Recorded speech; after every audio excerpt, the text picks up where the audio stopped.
ANM ನ್ಯೂಸ್ಗೆ ಸ್ವಾಗತ. ಭಾವನಾ ಆಸ್ಪತ್ರೆ ನಗರಸಭೆ ಹಿಂಭಾಗ ಎನ್ಆರ್ ಬಡಾವಣೆ ಚಿಂತಾಮಣಿಯಲ್ಲಿ ಸಂಪೂರ್ಣ ಡೆಲಿವರಿ ಹಾಗೂ ನವಜಾತ ಶಿಶು ಆರೈಕೆ ಎನ್ಐಸಿಯು ಸೌಲಭ್ಯ ಸಮೇತ ಒಂದೇ ಸ್ಥಳದಲ್ಲಿ ಸಂಪೂರ್ಣ ಚಿಕಿತ್ಸಾ ಸೌಲಭ್ಯ ನೀಡುವ ಏಕೈಕ ಆಸ್ಪತ್ರೆ ಭಾವನಾ ಆಸ್ಪತ್ರೆಯಾಗಿದ್ದು, ಆಧುನಿಕ ಮೂಲ ಸೌಕರ್ಯ ಮತ್ತು ನವೀನ ಸೌಲಭ್ಯಗಳು, ಎಲ್ಲ ರೀತಿಯ ಇನ್ಶೂರೆನ್ಸ್ ಸೌಲಭ್ಯಗಳು, ಕ್ಯಾಶ್ಲೆಸ್ ಇನ್ಶೂರೆನ್ಸ್ ಸಹಿತ ಸೌಲಭ್ಯಗಳು ಸಿಗಲಿದೆ.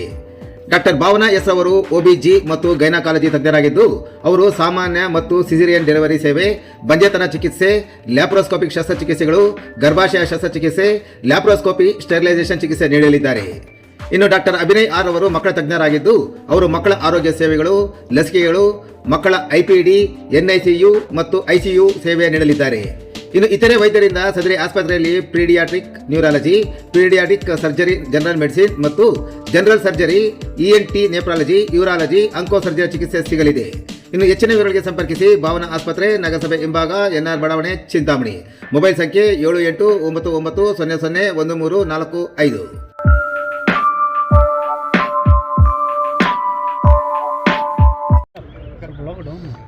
ನಮ್ಮ ಬಿಜೆಪಿಯ ಪಕ್ಷ ಇಡೀ ಪ್ರಪಂಚದಲ್ಲಿ ಅತಿ ದೊಡ್ಡ ರಾಜಕೀಯ ಪಕ್ಷ. ಈ ಪಕ್ಷನ ಇಬ್ಬರು ಪಕ್ಷ ಸಂಘಟನೆಗೆ ಪಕ್ಷ ಕಟ್ಟಿದವರು 2 MP ಬಂದರು. ಇಡೀ 40-45 ವರ್ಷ ಹೋರಾಟದಲ್ಲಿ 75% ಭಾರತದಲ್ಲಿ BJP ಕೇಸರಿಮಯ ಆಗಿದೆ. ಜನರಿಗೋಸ್ಕರ ಕಟ್ಟಿರ್ತಕ್ಕಂಥ ಪಕ್ಷ, ಜನರು ಇವತ್ತು BJPನ ಬೆಂಬಲಿಸಿದ್ದಾರೆ. BJPಯ ಪಕ್ಷ ಯಾವುದೇ ಒಂದು ಫ್ಯಾಮಿಲಿಗೆ ಸೇರ್ತಕ್ಕಂಥ ಪಕ್ಷ ಅಲ್ಲ. ಹಾಗಾಗಿ ಒಬ್ಬ ಚಾಯ್ ಮಾರ್ತಕ್ಕಂಥ ಒಬ್ಬೊಂದು ಕುಟುಂಬದಲ್ಲಿರ್ತಕ್ಕಂಥ ಒಬ್ಬ ವ್ಯಕ್ತಿ ಇವತ್ತು ಪ್ರಪಂಚದ ವಿಶ್ವ ನಾಯಕ ಆಗಿರ್ತಕ್ಕಂಥ ಒಂದು ಆಪರ್ಚುನಿಟಿ ಕೊಟ್ಟಿರ್ತಕ್ಕಂಥದ್ದು BJP ಪಕ್ಷ. ಆ ಮೋದಿಜಿಯವರ ನಾಯಕತ್ವದಲ್ಲಿ ಇವತ್ತೇನು ಇಡೀ ಭಾರತದಲ್ಲಿ BJP ಬೆಳೀತಾ ಇದೆ. ಅವರೊಂದು ನಮಗೆಲ್ಲ ಅವರು ಹೇಳಿರ್ತಕ್ಕಂಥ ಒಂದು ಮಾತು, ನಮ್ಮ ರಾಷ್ಟ್ರೀಯ ನಾಯಕರು ನಿತಿನ್ ನಬೀರನ್ನ ಅಪಾಯಿಂಟ್ಮೆಂಟ್ ಆಗಿದ ತಕ್ಷಣ ಅವರು ಒಂದು ಮಾತು ಹೇಳಿದ್ರು, ನಾನು 4 ಸಾರಿ CM ಆಗಿದ್ದೆ, 3 ಸಾರಿ ಪ್ರಧಾನಮಂತ್ರಿ ಆಗಿದ್ದೀನಿ, ಆದರೆ ನಾನೊಬ್ಬ ಪಕ್ಷದ ಕಾರ್ಯಕರ್ತ. ನನ್ನ ಪಕ್ಷದಲ್ಲಿ ಇವತ್ತು ನನಗೆ ಬಾಸ್ ಯಾರಾದರು ಅಂತ ಹೇಳಿದ್ರೆ ನಿತಿನ್ ನಬೀನ್ ಅವರು ಅಂತ ಹೇಳಿದ್ರು. ನಿತಿನ್ ನಬೀನ್ ಅಂತಕ್ಕಂಥ ನಾನೇ ಹೆಸರು ಕೇಳಿಲ್ಲ ನನ್ನ ಪಕ್ಷದಲ್ಲಿ ಇದ್ಕೊಂಡು. ಅಂಥವ್ರನ್ನ ಗುರುತಿಸಿ ಇವತ್ತು ಪಕ್ಷ ಕಟ್ಟಿದೆ ಅಂದರೆ ಅವ್ರಿಗೆ ಇದ್ದಿರ್ತಕ್ಕಂಥ ಪಕ್ಷದ ಬದ್ಧತೆ, ಅವರ ನಡವಳಿಕೆ, ಅವ್ರು ಮಾಡ್ತಕ್ಕಂಥ ಕಾರ್ಯಗಳನ್ನ ಗುರುತಿಸಿ ಇವತ್ತು ಅವ್ರನ್ನ ರಾಷ್ಟ್ರೀಯ ಅಧ್ಯಕ್ಷನಾಗಿ ಮಾಡಿರ್ತಕ್ಕಂಥದ್ದು. ಅವರ ಕರೆ ಮೇರೆಗೆ ನಮ್ಮ ಪ್ರಶಿಕ್ಷಣಾ ಕಾರ್ಯಕ್ರಮ ಏನು ಇವತ್ತು ಮಾಡ್ತಾಯಿದ್ದೀವಿ, ಮಂಡಲ ಮಟ್ಟದಲ್ಲಿ ಮಾಡಿದ್ದೀವಿ, 10 ಮಂಡಲ ಮಾಡಿದ್ದೀವಿ, ಚಿಕ್ಕಬಳ್ಳಾಪುರ ಜಿಲ್ಲೆಯಲ್ಲಿ ಮಾಡ್ತಾಯಿದ್ದೀವಿ.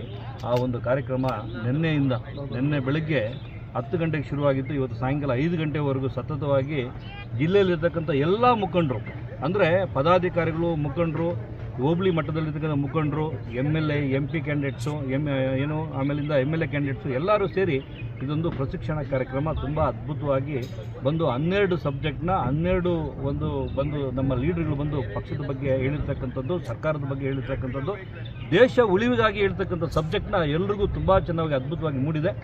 ದಿಕ್ಸೂಚಿ ಏನಂತ ಹೇಳಿದ್ರೆ, ಮುಂಬರುವ ದಿನ ನಮ್ಮ ಕೋಲಾರ ಚಿಕ್ಕಬಳ್ಳಾಪುರ ಬರಡು ಭೂಮಿ ಅಲ್ಲ, ಫಲವತ್ತಾದ ಭೂಮಿ. ಏನಕ್ಕೆ? ಬೆಳೆ ಬೆಳೆಯೋದಕ್ಕೆ. 1 ಇಂಚು ನೀರು ಬಂದರೆ ಸಾಕು, ಡ್ರಿಪ್ ಹಾಕ್ಕೊಂಡು ಅದ್ಭುತವಾಗಿ ಬೆಳೆ ಬೆಳೀತಾರೆ. ಅಷ್ಟೊಂದು ಬುದ್ಧಿವಂತರು ನಮ್ಮ ಕೋಲಾರ ಚಿಕ್ಕಬಳ್ಳಾಪುರ ಜನ.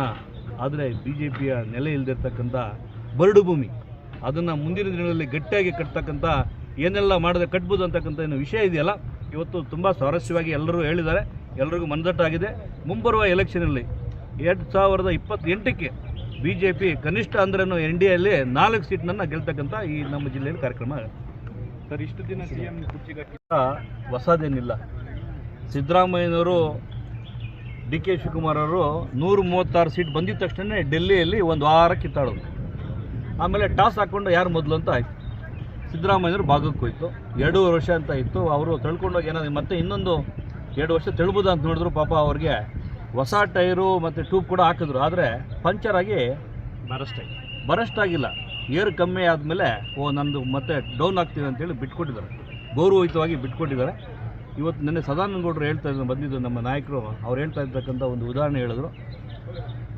ಒಂದೇ ಪಾರ್ಟಿ ಶರ್ಟ್ ಮಾತ್ರ ಚೇಂಜ್ ಮಾಡಿದ್ದಾರೆ, ಆ ಚೇಂಜು ಹೊಸ ಶರ್ಟ್ ಅಷ್ಟೇ.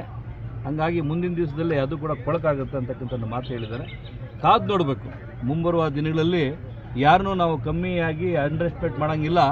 ಒಂದು ಸರ್ಕಾರ ಏನು ಇವತ್ತು ಅವರು ಮುಖ್ಯಮಂತ್ರಿ ತಗೊಂಡಿದ್ದಾರೆ, ಜನರ ಕೆಲಸ ಮಾಡಬೇಕು. ಇನ್ಮೇಲೆ ಇರ್ತಕ್ಕಂಥ ಸಬ್ಜೆಕ್ಟ್ ಏನಂತ ಹೇಳಿದ್ರೆ ಇವತ್ತು ಎಲ್ಲ ಗ್ಯಾರಂಟಿಗಳು ಕೊಟ್ಟು ಖಜಾನೆ ಖಾಲಿ ಮಾಡಿಬಿಟ್ಟು ಇವತ್ತು ಬೊಬ್ಬೆ ಹೊಡಿತಿದ್ದಾರೆ. ಅದಾಗಬಾರ್ದು. ಮತ್ತು ಸರ್ಕಾರದಲ್ಲಿ ದುಡ್ಡನ್ನು ಹೆಂಗೆ ಗಳಿಸ್ಬೇಕಂತ ಮಾಡಬೇಕು. ಸರ್ಕಾರದಲ್ಲಿ ನಮ್ಮಂಥ ವ್ಯಾಪಾರಸ್ಥರು ಎಲ್ಲರೂ ಕೊಟ್ಟು ಟ್ಯಾಕ್ಸ್ಗಳನ್ನ ಹಂಚೋದಕ್ಕೆ ಯಾರಪ್ಪನ ಗಂಟು ಅವ್ರು ಬಂದು ಹಂಚಬೇಕು ಅಂತ ಮಾಡ್ತಾಯಿದ್ರು. ಯಾರನ್ನ? ಟ್ಯಾಕ್ಸ್ ಕಟ್ಟೋರನ್ನ. ಅವ್ರಿಗೇನು ಮಾಡ್ತಾಯಿದ್ರೆ? ಟ್ಯಾಕ್ಸ್ ಕಟ್ಟೋರಿಗೆ ಯಾವುದು ಏನು ಗ್ಯಾರಂಟಿನೇ ಇಲ್ಲ. ಕಟ್ಟದ ನಾಳೆ ಬೆಳಗ್ಗೆ ಅವ್ನು ಬರ್ಬಾದ ಅಂತ ಹೇಳಿದ್ರೆ ಅವ್ನ ಮನೆಗೆಲ್ಲ ಮಾರಾಟ ಮಾಡ್ಕೊಂಡು ಹೋಗಬೇಕು. ಆದರೆ ಕಟ್ಟಿರ್ತಕ್ಕಂಥ ಟ್ಯಾಕ್ಸ್ಗಳನ್ನ ಮತ್ತಷ್ಟು ಕಟ್ಟೋದಕ್ಕೆ ಅವ್ರಿಗೆ ಅನುಕೂಲ ಮಾಡಿದ್ರೆ, ನಮ್ಮ ಬಜೆಟ್ ಎಷ್ಟು 3 ಲಕ್ಷ 4 ಲಕ್ಷ ಬಜೆಟ್ ಇದ್ದರೆ ನಮಗೆ ಆದಾಯ 10 ಲಕ್ಷ ಕೋಟಿ ಬರ್ತಕ್ಕಂಥ ಮಾಡಲಿ. ಅವ್ರಿಗೆ ತಾಕತ್ತಿದ್ರೆ ಅವಾಗ ಎಷ್ಟು ಬೇಕಾದರೂ ಫ್ರೀ ಮಾಡಲಿ. ಫಸ್ಟು ದುಡ್ಡನ್ನು ಸಂಪಾದನೆ ಮಾಡೋದು ನೋಡ್ಬೇಕು. ದುಡ್ಡನ್ನು ಕಳೆಯೋದು ಯಾರು ಬೇಕಾದ್ರೂ ಮಾಡ್ತಾರೆ. ಸಿದ್ದರಾಮಯ್ಯ ಗ್ಯಾರಂಟಿ ಕೊಟ್ಟ ಅವ್ರ ಅಪ್ಪನ ಮನೆಗೆ ಗಟ್ಟ ಯಾರು ದುಡ್ಡು ಕೊಟ್ಟಿದ್ದವು? ಜನರು ಕಟ್ಟಿದ್ದಕ್ಕೆ ತೆರಿಗೆ ಕೊಡೋಕೆ ಅವ್ರು ಯಾರು ಕಟ್ಟಿದ್ದಾರೆ? ಬರ್ಬಾದಾಗಿದೆ, ಸಾಲ ಮಾಡಿದ್ದಾರೆ. 8 ವರ್ಷ CM ಆಗಿರ್ತಕ್ಕಂಥ ದೊಡ್ಡ ಹಿಸ್ಟ್ರಿ ಅವ್ರು ಮಾಡಿದ್ದಾರೆ. ಏನೋ ಅವ್ರ ಎಲ್ಲ ಹಿಸ್ಟ್ರಿಗಳು ಬ್ರೇಕ್ ಮಾಡಿದ್ದಾರೆ.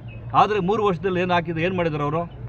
ಅತಿ ಹೆಚ್ಚು ಸಾಲ ಮಾಡಿರ್ತಕ್ಕಂಥ ರಾಮಯ್ಯ ಅಂತ ಆಗಿದ್ದಾರೆ ಇವತ್ತು. ಆದರೆ ಇವತ್ತು ಜನ ನೊಂದೋಗಿದ್ದಾರೆ ನಮ್ಮ ಕರ್ನಾಟಕದಲ್ಲಿ. ಮುಂಬರುವ ದಿನಗಳಲ್ಲಿ ಇದೇ ಮುಂದುವರಿಸದೆ ಆದರೆ BJP ಸರ್ಕಾರ ಬರೋದು ಗ್ಯಾರಂಟಿ. ಈ ಥರ ಕೆಲಸ ನಮ್ಮ ಪಕ್ಷದಲ್ಲಿ ಎಲ್ರಿಗೂ ಹೇಳ್ತೀವಿ, ನಾಯಕರಿಗೆ ಹೇಳ್ತೀವಿ, ಗ್ಯಾರಂಟಿ ಕೊಡಿ. ಏನಕ್ಕೆ? ಜನರು ಬದುಕೋದಕ್ಕೆ, ಕಟ್ಕೊಳ್ಳೋದಕ್ಕೆ ಅಂತ ಹೇಳಿ ಇದ್ದಾರೆ. ಎಷ್ಟು ದಿವಸ ಅವ್ರನ್ನ ನೆಮ್ಮದಿಯಾಗಿ ಬಿಡ್ತಾರೆ ನೋಡಬೇಕು. ಅವ್ರನ್ನ ಖಾಲಿ ಇಲ್ಲೋದಕ್ಕೆ ಆಲ್ರೆಡಿ ಶುರುವಾಗಿದೆ ಅಂತಕ್ಕಂಥದ್ದು ಮಾತಿದೆ. ಅವ್ರನ್ನ 9 ತಿಂಗಳಲ್ಲೇ ಖಾಲಿ ಇರ್ತಕ್ಕಂಥ ಕೆಲಸ ಅಂತ ಆಗುತ್ತೆ ಅಂತ ಎಲ್ಲರೂ ಹೇಳ್ತಾ ಇದ್ದಾರೆ. ಕಾದು ನೋಡಬೇಕು.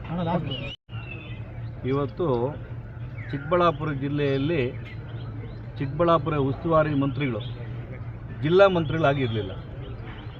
ಅವರು ಚಿಂತಾಮಣಿಯ ಮಂತ್ರಿಯಾಗಿದ್ದರು. ಜಿಲ್ಲೆಗೆ ಬಂದಿರತಕ್ಕಂಥದ್ದೆಲ್ಲ ಅನುದಾನ ತಗೊಂಬಂದು ಚಿಂತಾಮಣಿಲಿ ಮಾತ್ರ ಕೆಲಸ ಮಾಡಿರ್ತಕ್ಕಂಥ ಎಲ್ರಿಗೂ ಕಾಣಿಸ್ತಾ ಇದೆ.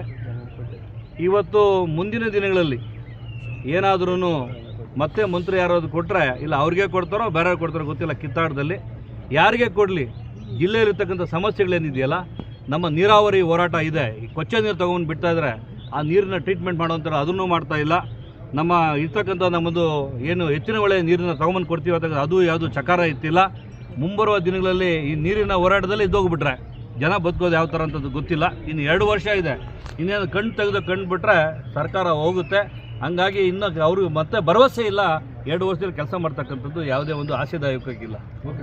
ಚಿಕ್ಕಬಳ್ಳಾಪುರ ಜಿಲ್ಲೆಯ ನಮ್ಮ ಶಿಡ್ಲಘಟ್ಟ ವಿಧಾನಸಭಾ ಕ್ಷೇತ್ರ ಜಂಗಮಕೋಟೆಯ ಲ್ಯಾಂಡ್ ಅಕ್ವಿಜೇಷನ್ KIDB ಲ್ಯಾಂಡ್ ಅಕ್ವಿಜೇಷನ್ನ ಮಾಡಬಾರ್ದು ಅಂತಕ್ಕಂಥ ರೈತರು ಜಿಲ್ಲಾ ಕಚೇರಿ ಮುಂದ್ಗಡೆ 80 ದಿವಸದಿಂದ ಅವರು ಪಾಪ ಹಗಲು ರಾತ್ರಿ ಹೋರಾಟ ಮಾಡ್ತಾಯಿದ್ದಾರೆ. ಹೆಣ್ಮಕ್ಳೆಲ್ಲ ನಾವು ನೋಡಿದ್ವಿ. ಹೆಣ್ಮಕ್ಳೆಲ್ಲ ಮನೆಯಲ್ಲಿ ದನಕರ ಮೇಸೋರು ಇಲ್ದ್ರೆ ಅವರು ದನಕರ ಎತ್ಕೊಂಡು ಹೋಗ್ಬಿಟ್ಟು DC ಆಫೀಸಲ್ಲಿ ಕಟ್ಬಿಟ್ಟು ಹೋರಾಟ ಮಾಡ್ತಾರೆ. ಯಾಕಂತ ಹೇಳಿದ್ರೆ ಅವ್ರ ಜಮೀನು ಅವ್ರು ಬಿಡಿ ಅಂತ, ಫಲವತ್ತಾದ ಭೂಮಿ ನಾವು ರೈತರು ನಮಗೆ ಬಿಟ್ಬಿಡಿ ಅಂತಕ್ಕಂಥದ್ದನ್ನ ಬೇಡ್ಕೊತಾ ಇದ್ದಾರೆ. ಆದರೂ ಯಾರು ಕಿವಿ ಕೊಡ್ತಾ ಇಲ್ಲ. ಅವರ ಪರವಾಗಿ ಇಡೀ ನಮ್ಮ ಚಿಕ್ಕಬಳ್ಳಾಪುರ ಜಿಲ್ಲೆಯ BJP ವತಿಯಿಂದ ನಾವು ಕೂಡ ನಾಳೆ 5ನೇ ತಾರೀಕು ಬೆಳಗ್ಗೆ 10 ಗಂಟೆಗೆ 10,000ಗಿಂತ ಹೆಚ್ಚು ರೈತರು ನಾವು ಎಲ್ಲ ಸೇರಿ ಒಂದು ವಿಧಾನಸೌಧ ಚಲೋ, ಚಿಕ್ಕಬಳ್ಳಾಪುರ ಜಿಲ್ಲಾ ಕಚೇರಿಯಿಂದ ವಿಧಾನಸೌಧ ಚಲೋ ಅಂತಕ್ಕಂಥ ಬೈಕ್ ರ್ಯಾಲಿ ಇದೆ. ಅತಿ ಹೆಚ್ಚು ಜಿಲ್ಲೆಯಲ್ಲಿ ಇರ್ತಕ್ಕಂಥ ಎಲ್ಲ ರೈತರು, ಯುವಕರು ಎಲ್ಲರೂ ಬಂದು ಇದಕ್ಕೆ ಸಹಕರಿಸಬೇಕು, ರೈತರನ್ನ ಉಳಿಸಬೇಕು ಅಂತ ಮನವಿ ಮಾಡ್ತಾರೆ.